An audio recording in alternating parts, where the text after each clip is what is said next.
Good morning everyone, কেমন আছো সবাই? এই জাস্ট ঘুম থেকে উঠলাম, উঠে একবারে ব্রাশ করে নিয়েছি। জানলার কাচের মধ্যে দেখছো জলের ফোঁটা। কাল মাঝরাতের পর থেকে নাকি ভালোই বৃষ্টি হয়েছে।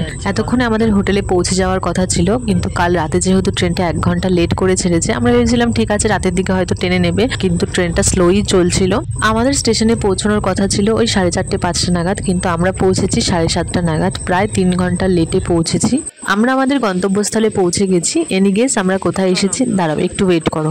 আগে সবার সাথে মিট করি, গাড়িতে উঠে আগে হোটেলের উদ্দেশ্যে রওনা দিই, তারপর তোমাদের সাথে সবটা শেয়ার করছি। একটু আগে বুঝতে না পারলেও এখন তো নিশ্চয়ই সমুদ্রের ঢেউ দেখে বুঝতে পেরেছো যে আমরা পুরীতে ঘুরতে এসেছি। আমরা ট্রেনে উঠেছিলাম 11ই জুন, মানে স্নান যাত্রার দিন, আর পৌঁছেছি 12 তারিখে। ওই দিন পূর্ণিমা ছিল, সাথে ছিল মেঘলা ওয়েদার, আর সেই কারণেই না সমুদ্রের ঢেউটা একটু বেশিই ছিল, আর দেখতেও ভীষণ সুন্দর লাগছিল। আমরা হোটেলে পৌঁছে গেছি, এখন রুমের চাবিটা দিলেই ঘরে চলে যাব। ও তো সন্তুদা ওদের সাথে ছিল, আমি আমার রুমে একা কি করব, তাই এই বৌদির কাছে চলে এসেছিলাম। আর আমাদের সকালের চাটা ঘরেই দিয়েছিল। এখন যাচ্ছি নিচে, ব্রেকফাস্ট রেডি হয়ে গেছে, এখন ব্রেকফাস্ট করব। হোটেলে পৌঁছানোর পর তেমন কোনো প্ল্যানিং ছিল না যে ব্রেকফাস্ট করেই বিচে যাব। ভেবেছিলাম যে এখন একটু স্নান করে রেস্ট নেবো, দেন লাঞ্চ করে আমরা বিচের ধারে যাব। কিন্তু সবাই বললো যে না, এখনই বিচে যাওয়া হোক, এসে স্নান খাওয়া দাওয়া করে দেন রেস্ট নেওয়া হবে। ওরা মনে আমাদের সাথেই এসছে, আর আমাদেরগুলো কোথায় গেল? এই আমাদের হোটেলটা থেকে নাকি মন্দির দেখা যাচ্ছে, দেখেছো বৌদি?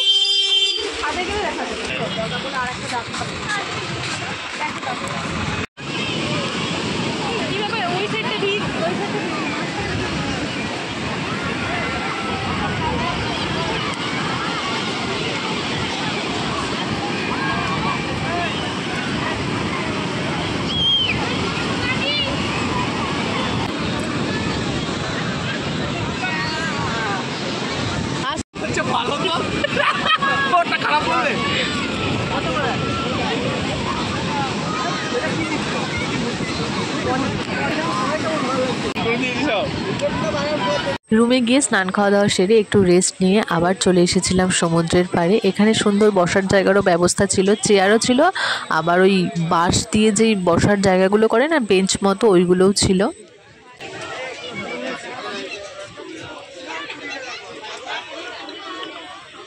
পুচকিটা কোথায়?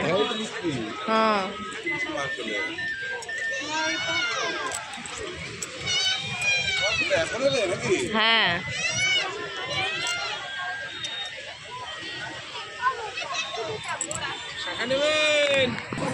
সবাই বসে আছে দেখেছিস?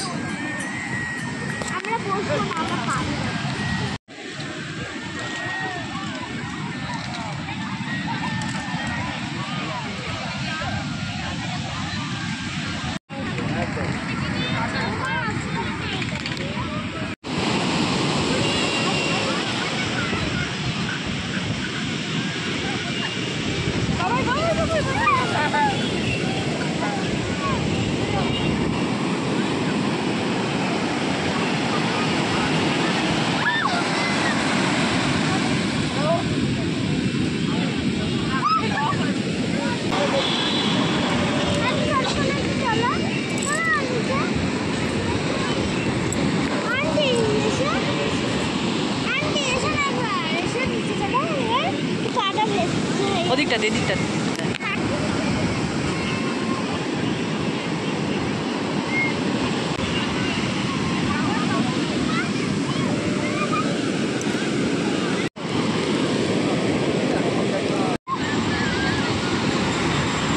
চাঁদের আলোর জন্য ওই জায়গাটা দেখো একবার। আজ থেকে তোমাদের সাথে পুরী ব্লগগুলো শেয়ার করা শুরু করলাম। এখনো তোমাদের সাথে অনেক কিছু শেয়ার করা বাকি আছে। সেই সমস্ত ভিডিওগুলো দেখার জন্য অবশ্যই আমার চ্যানেলটাকে সাবস্ক্রাইব করে পাশে থাকা বেল আইকনটি প্রেস করে অল নোটিফিকেশন অন করে দিও। আর ভালো লাগলে ছোট্ট একটা লাইক আর কমেন্ট করতে কিন্তু একদম ভুলো না।